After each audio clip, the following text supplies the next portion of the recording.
me. I think it We're would just going be to more trek hiking safely. in the desert for me. Nice. Yeah, we're going to trek safely to Illinois to see some family. Nice. I just go to Korea every day. I go to Korea every day by internet. Ah, That's great. interesting. Okay, thanks, Deb, for putting it up. We'll get started with our meeting. Good afternoon. My name is David Cray, the current president of the Rotary Club of Roseville. For those in California, that's Roseville, Minnesota, not Roseville, California. Please stay muted until you would like to make a comment to avoid background noise. And please recite the flag pledge and the four-way test to yourself while muted, and I will lead the group. The Pledge of Allegiance. I pledge allegiance to the flag of the United States of America and to the republic for which it stands, one nation, under God, indivisible, with liberty and justice for all. And the four-way tests of the things we think, say, and do.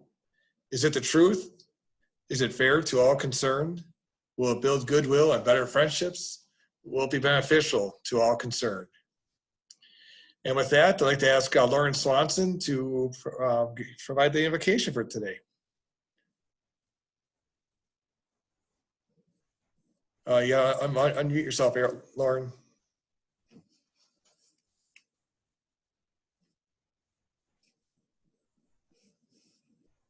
Got to get the sequence right here. Here we go.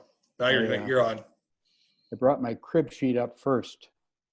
Anyhow, as you hear this poem, and it's a poem that was written by Max Ehrman, comes from a friend of mine who writes a piece every day on the internet, and I really enjoy some of the poetry that he quotes from Max Ehrman. So imagine yourself as you hear this. I am the dawn, the whisper of winds, the perfume of morning. The passing night fondled me, hovering close to me softly and silently. The breaking day builds the spirit temple of my joy, and I abandon myself. It seems to me that never before have I walked with the Spirit as now, or overcome space, time, and the elements as I overcome them now. For a few hours here in the morning, I washed myself clean of civilization and purged myself of things and the accumulated rubbish of time. A bird flies through the sky and I fly with it. I am in each pearl of moisture sparkling in the sun. I lay lazy on the clouds and I acknowledge my kinship with each winged thing. I see all as one and nothing repels me as this new day climbs noiselessly out of the valley of night. Peace lies over the world and over the world of my soul.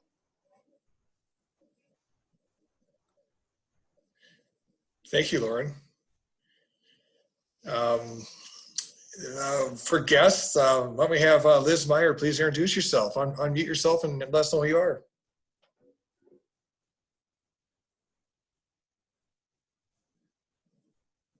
Just unmuting. Okay, can you hear me? Yes, we can hear you. Good morning to all of you. It's still morning here. And I'm a guest of Loren Swanson. I live in 29 Palms, California. I belong to our local Rotary Club.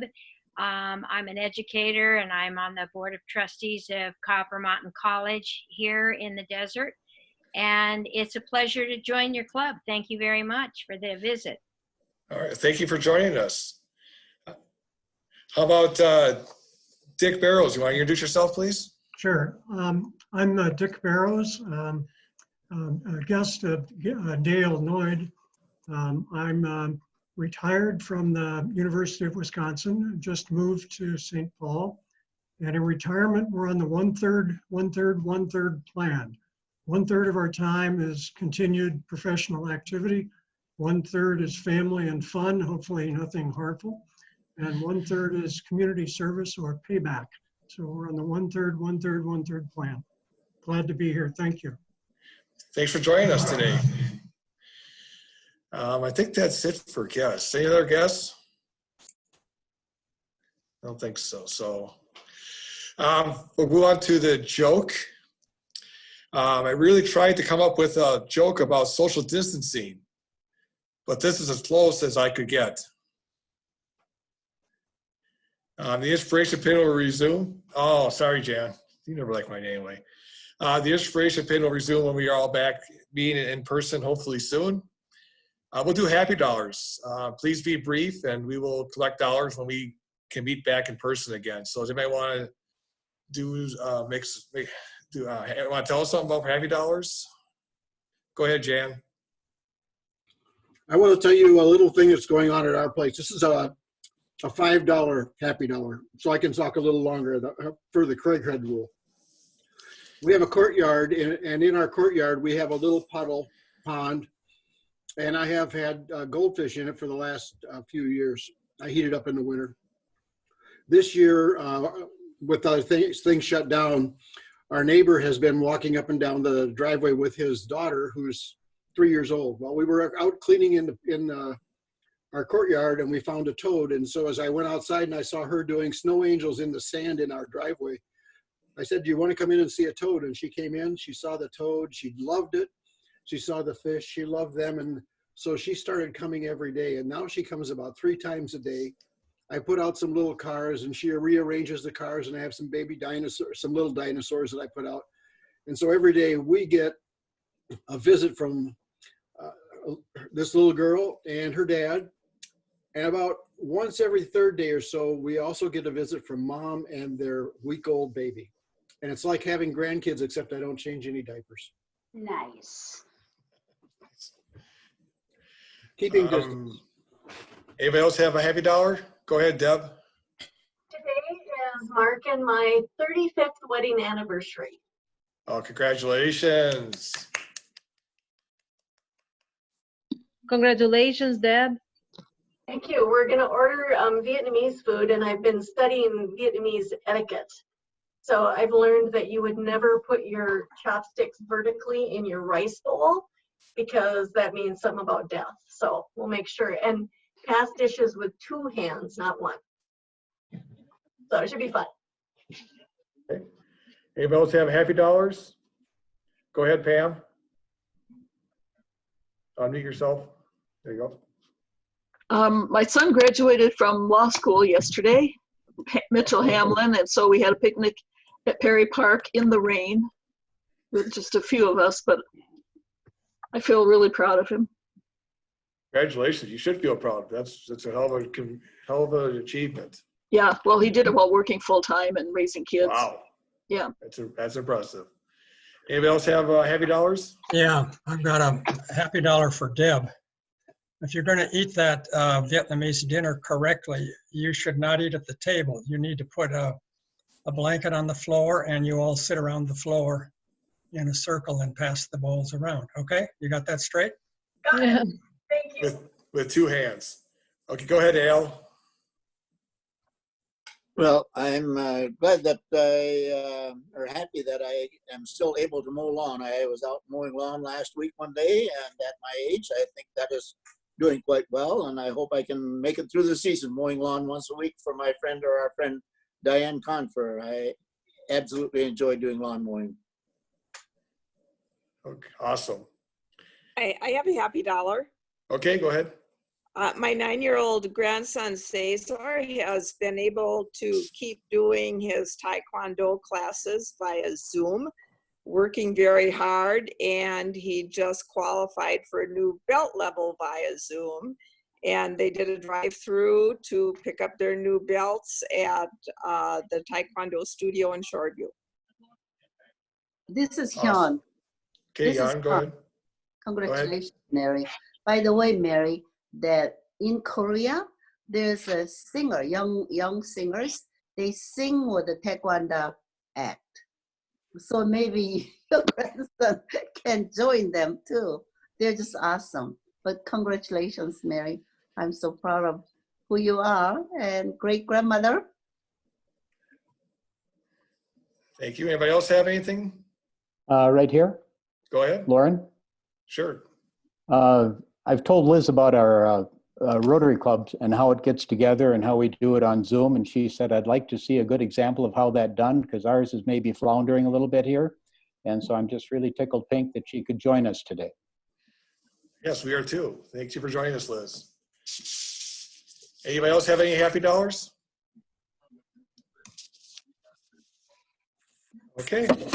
Then we'll move on to special announcements. I guess not a whole lot. We have the Julie had a good idea, but we're looking for creative ideas for virtual fundraising effort to replace the canceled Taste of Rose Fest this year. Any ideas, please let me know. And also the Suburban Ramsey COVID-19 Response Fund is still looking for people to volunteer for committees. And you can also make personal business donations. There's been quite a few other emails sent out previously, and you can find that Suburban Ramsey Emergency Coalition on Facebook and Give Minnesota or GiveMN.com. Does anybody else have any other announcements they'd like to make?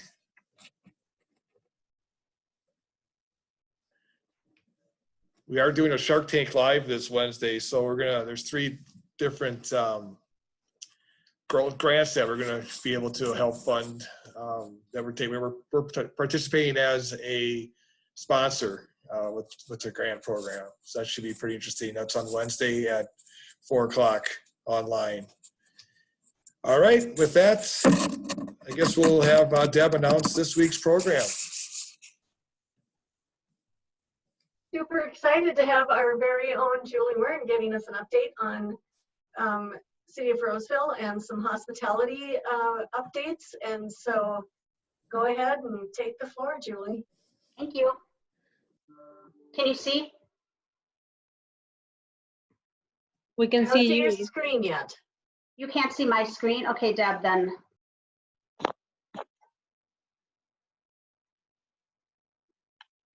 Okay, I have, oh wait. Share screen. Okay, Deb, will you pop it up and I'll tell you when to manually do it? Yep. I can see it, but you can't see it. Got it? Perfecto, yep. So can you advance? Thank you. Before I talk about Roseville and Bloom, I thought you might be interested in what people across the United States think about traveling. Destination analysts have done a weekly survey of 1,200 people across the United States in all 4 regions. This is from their May 11th survey. 34% of those surveyed think that the situation will get better, the COVID situation. Since last week, 36% of the people that they survey feel that it's safe to go shopping. 43.5% are comfortable visiting friends and relatives while keeping safe social distancing rules, along with wearing face masks and bringing hand sanitizer. This week, the average distance a person would travel in a car has gone down to 539 miles. And most people, when they get back to traveling, will do a travel by car opposed to travel by airline. People are really looking to get back out to parks and beaches. And while this is good news, in this week's survey, on a scale of 1 to 10, with 10 being the worst outlook, worry about personal finances is at 6.5%. And then concern about our economy stands at 7.9%, which I pretty much would think everybody here would feel that way too. Destination analysts have been taking weekly surveys since March 15th, so it's very interesting to see the week over week change. But people do want to get back out, they do want to meet with their friends and family, and they do want to start traveling. A lot of them are going to take staycations in their own backyard. You can switch it. In our own backyard, the hospitality industry employs 30,000 people, and right now hotel occupancy in our area is hovering around 10% if the hotels are open. You can see that we have 3 that are totally closed. The hotels that do have some occupancy, that's a benefit of long-term contracts, and one has picked up some local COVID-based rooms. If restaurants are not totally closed, they are open for takeout only. I don't know how many of you saw that Pazaluna and some Bonfire restaurants stated that they will be closing permanently. And Pazaluna's been open, I think it was like for 30 years. The survey results from destination analysts this week state that 55% of the people said they would stay in a hotel sometime later this summer into the fall, and 74% said they would dine in a restaurant, provided they were able to verify on a business's website that safety precautions are in place to combat COVID. Personally, they also state they would be wearing masks and bringing their own hand sanitizer. Which leads us to our Roseville in Bloom. Roseville in Bloom is the first ever free public art event. We started planning it back in winter of 2019. The Roseville in Bloom, it's as I said, free public art event, and we have 26.5-foot tall statues that are going to be scattered throughout the city in the summer, fall of 2020. And we're working with local and regional artists. And the cool thing about this was that we had a call for artists last September. So we put out notices saying that we're doing the Roseville in Bloom, and that we were looking for local artists to send us statue designs. So we had a prototype of the statue. So people painted or did whatever they were going to do and sent them in. And when we started it, like the first week we maybe got 5, and then, you know, a couple weeks later, a couple more. And then all of a sudden we ended up with 83 rose statue designs, which was so cool. The talent out there is so incredible. Some of the artists that we picked, we've got noted artist Adam Turman, who's creating a rose specifically for Central Park based on his going over to Central Park and then the historical markers that we sent him about the park. Christopher Straub, who was a contestant on Project Runway, is doing a fashion rose for Rosedale. And then we have a woman named Kali Tao, who is doing a rose entitled Monk Story Cloth, which is so intricate, so detailed, and that's going to be at the Doubletree Hotel. She recently painted a Snoopy statue that Tivoli designed for her, which was a gift to Changsha China, and is currently on display over there. The reason we settled on Roseville in Bloom was based on the early success of Peanuts on Parade. Even in the days of limited social media, the 5-year promotion attracted over 2.5 million people to St. Paul. We are working with Tivoli too, who created that original statue of all the Peanuts characters, and they were really eager to work with us on Roseville in Bloom. Prior to COVID, the promotion was set to run June through September, but we have pushed everything back a month, so it will now be July through October. We're hoping that confidence will continue to build for safely going out in public and planning a staycation in your own backyard. This is a mock version of the print map that we will have. The intent of this free public art promotion is to get residents out to rediscover Roseville after their self-quarantine, and to bring people safely back into our city to view the roses, hopefully stop by a restaurant for a bite to eat, either dine in or pick up, maybe buy something in a store, and hopefully stay a night or two in one of our hotels. This is also a great example of our city pulling together to make this happen. McGough has provided the 200-pound cement bases, and Goodmanson Construction is providing transport of all the statues. They are picking them up from Tivoli 2 this week to take to the Minnesota State Fairgrounds, where the artists will be painting them June 1st through the 11th. They will eventually be placing them in all of the spots listed above in time for the July 1st start, and we'll have both printed and online maps available by the end of July. We have a series of events planned throughout the length of the promotion that we're kicking it off with a trolley tour. It's a media trolley tour. We've got a group of great key influencers who have large Instagram, Facebook, and Twitter followings. We hope to build excitement for this 4-month-long event toward the end of June, so people are like, oh my gosh, this is what they look like. We have to get out there and visit. And that said, this event has changed from a trolley tour kickoff to a nice social distancing, do-it-yourself drive-by at your convenience to see the roses. Our next one that we're going to do, we're working with Rosedale for a Roseville in Bloom virtual event. Again, this is a pivot from, we had a concept for doing an in-store fashion show, but again, social distancing and just the whole idea of are people going to be comfortable sitting in a crowd was something we didn't think would be good if they did it in July. So what we're going to do is do a virtual fashion show by a group of select roses, and we will have models and apparel that match the specific rose themes. We hope to film this in June and July and promote on our website as well as on Rosedale's website. And we're working with Lynn Megan and TSE to have some of their models model for us at specific roses. And TSE has a rose that is to die for, whimsical and magical. So that's something to look forward to. We're also working on a Be Kind Flower Power Day, which is the next slide. This is going to be a huge family event where guests can meet with beekeepers and pollinator plant experts to learn about the important role roses and other flowers play in keeping the bee communities thriving. So we're going to have, hopefully, if this is all, you know, if things go well, it's going to take place in August, and hopefully by then, you know, restrictions have lifted on crowds and social distancing and whatever will be fully in compliant with whatever happens. But we're going to give free packets of bee-friendly flower seeds to kids. So we're going to have ceramic pots that the kids can paint while they're there and then take home.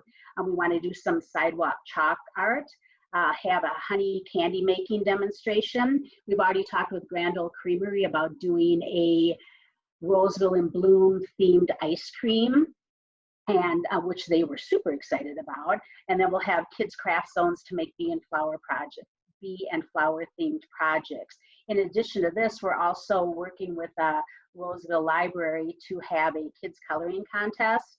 And then we're going to do a back to school drive for kids in need by their rose in July, because July is right where they start collecting back to school supplies. So that's pretty neat. Then our big deal, which is the next slide, is our digital scavenger hunt. And this is gonna get everybody out and about to take part in our Roseville in Bloom promotion. Anyone with a cell phone can take part. The more photos you take, the more offers you unlock from hotels, restaurants, bars, and shops in Roseville. And this is how it works. This I'll just walk through this. Sarah's scrolling through her Instagram newsfeed and comes across an ad for Visit Roseville promotion. She taps on the ad and is taken to the website where she finds everything she needs to know about the Roseville in Bloom, a map of the statues, sponsors of each statue, a call to action to visit the statue for a surprise offer, and info about a grand prize giveaway. Using her camera phone, she simply scans the QR code and receives the first offer after she takes a picture and posts it for hashtag Roseville in Bloom. And every time she visits additional statues, she receives additional offer and chances to win prizes. We hope everybody does that. Additional marketing elements that we have are, we'll have a landing page on Visit Roseville. We'll also have a Visit Roseville Facebook page for Roseville in Bloom. We'll have online bios of each artist, maps of all rose locations. We're doing a lot of advanced PR, and I've already done, I think, 5 TV spots prior to Roseville in Bloom, and hopefully when it comes up, we're thinking that we could get a lot of PR off of this because activities over the summer are so limited. You know, most of the special events that people are canceling. So having a free public art event in the outdoors that you can look at by car, you can look at it in person. The roses will be sanitized periodically throughout the day at all of their locations. And Bartley from Bent Distillery is going to donate the hand sanitizer. They're basically open 24/7, and so social distancing and safety is basically built in. So it's going to be a cool promotion, and based on the excitement I'm generating now, I suppose you'd like to know what these roses look like. This is the base rose, and this is what it looked like at Tivoli 2. They had to hand make them. First they had to make a mold, and then they cast each rose one at a time. So it took them about 3 months to put 20 roses together. So it's the roses in the pot, and then that's the cement base that Goodmanson Construction created. And then the next slide will show you the first rose. It's Spirit of Hospitality, and this is going to be out at this will be located at Rosedale Towers. And do you see how that glows in the sun?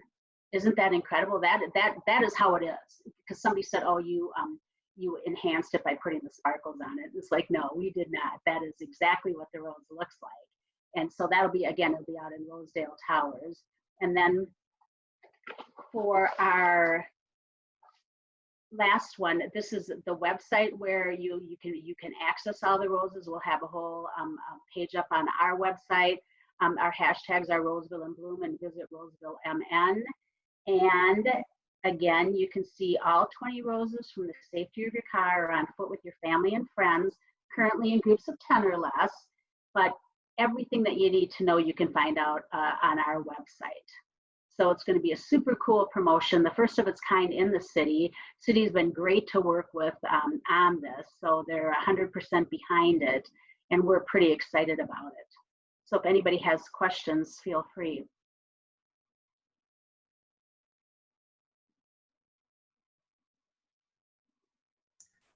I have a question on the hotels in Roseville. Do you have any update on our DoubleTree? Are they still working or? The DoubleTree is, yeah, the DoubleTree has been all the time because they have base business, they have railroad business that's built in, so they have a contract for rooms on a daily basis. Good. Yeah.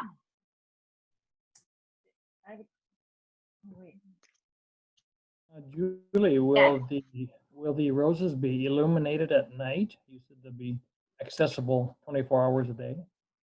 Well, they're accessible 24 hours a day. They're not going to be lit, so not many night visitors. But yeah, but they'll be out in the open air. But they won't be specifically lit unless they're by a building or an office that has night lights out.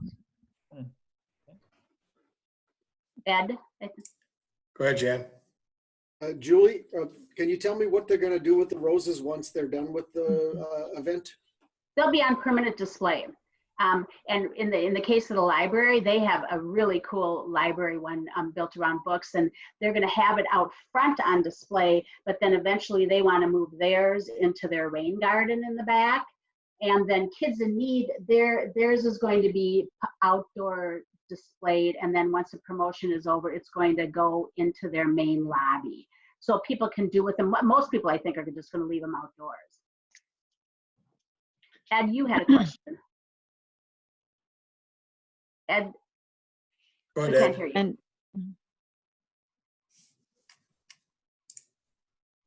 sorry, Julie, you mentioned that the artists are working at the state fairgrounds. Are we able to kind of watch them work? That'd be interesting. Yeah. Well. We're doing we have a gentleman that we worked with before that'll be doing a camera 24/7, and then we'll have the speeded up image of the roses being loaded into they're in the home improvement, they're in the merchandise mart.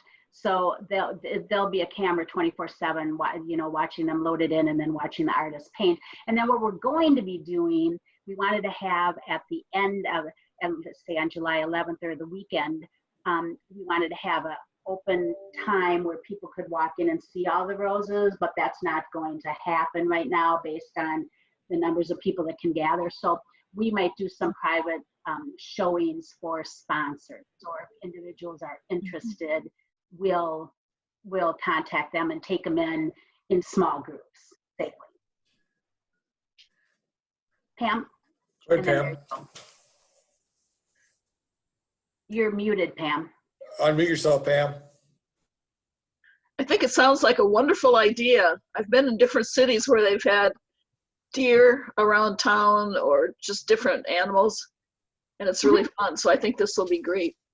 See, that's what we're hoping too. We're hoping that is like, oh my gosh, really, let us get over there, because number one, we want to get out. Number two, we can safely get out. And they're like, with all the events that have canceled over the summer, hopefully this is one that generates a lot of enthusiasm and really helps jumpstart our hospitality community again. There you go. I love it. Can you hear me? Yep. Can you hear me? Okay. Well, I love this idea, Julie. I love everything about it, and I love that it's going to get us outside, right, during this time when we can't do a lot of gathering. Just a couple of clarifying questions.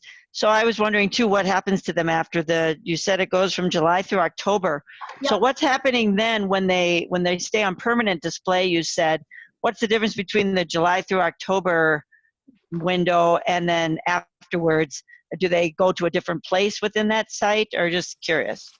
July through October is where we're going to have events. So Okay. we're pushing the Instagram contest. We're going to have the coloring contest at the library. We're going to have the drive for the back to school drive. I had talked to David before when we were talking about what to do with Taste of Rose Fest, and we thought it was a possibility based on the fact that we're running all these contests with the hospitality industry and our restaurants, that we could do for the month of July, any, like a specific meal, or restaurants would donate a portion of any proceeds to Rotary for their, in lieu of Taste of Rose Fest. So we've got the marketing promotion already going. We can just add this on as, you know, something special. So that there is that limit. So we're just doing a lot of promotions that we're backing July through October, and after that, then the statues go to their owners, and the owners, if they wanted to raise money, they could, you know, auction them off like some companies have done in the past. Most of them want to keep them. Okay, so then the tour sheet or the little sheet, that would be something that would be hopefully sort of good beyond October, or, you know, when people come to visit Roseville next summer, they could look at this, or hopefully they'll be still displayed. So then I have one more question, if possible. So this is, as I said, a great effort. Can you just talk a little bit about the funding with all of these roses donated by different sponsors, and then they were placed in different positions, or did Kids in Need sponsor a rose and they get it in front of them? I'm pretty sure the library probably didn't sponsor a rose, but they get one in front of them. So can you just talk a little bit about that? I think it's all brilliant, but I just want to hear about it. Because the Roseville Visitors Association is the main sponsor, like it's our promotion, along with the city of Rosedale. But so all of our hotels received a complimentary statue. You know, we paid for that as part of our proceeds because we're supported by the 3% dedicated hotel tax. So the main hotels each received a rose. Roseville Library was sponsored by McGuire Agency, so that was pretty cool. And then the Kids in Need, Kids in Need, that was sponsored by Ecolab.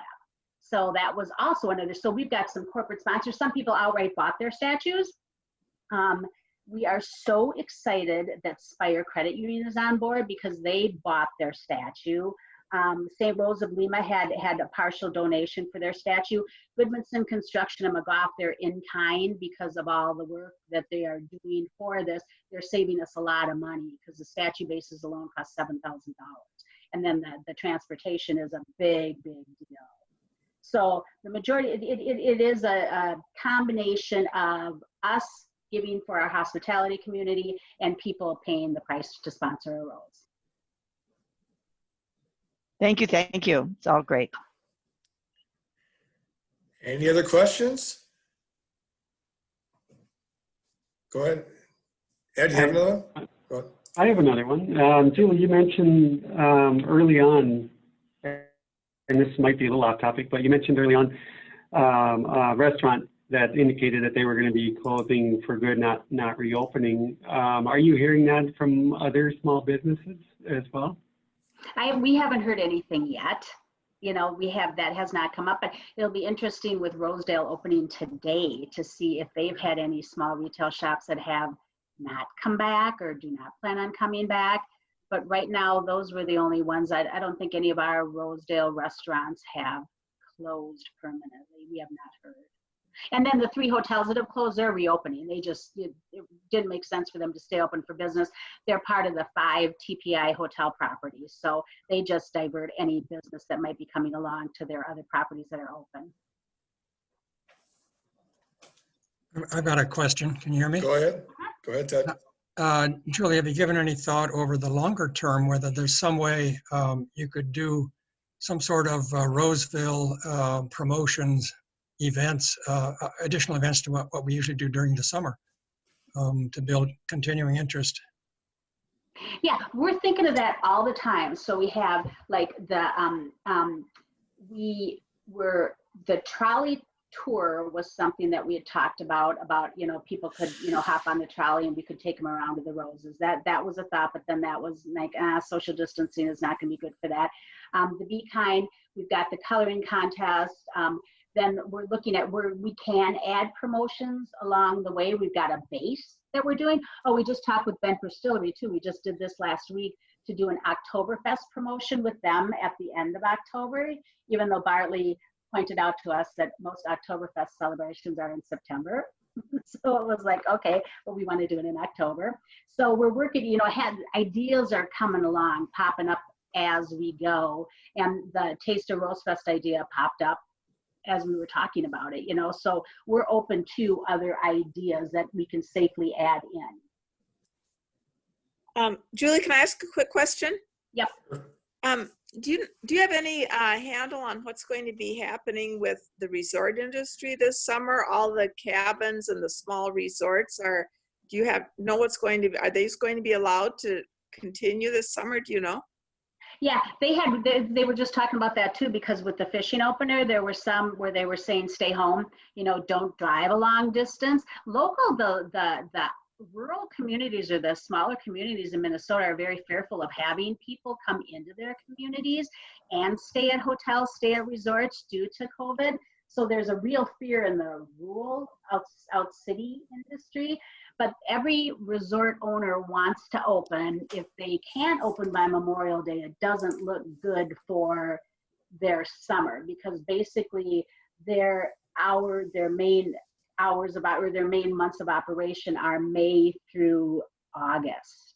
You know, that's where they make the most of the money. So they're desperately working with the state representatives about safely opening their areas. Okay, thank you. You're welcome.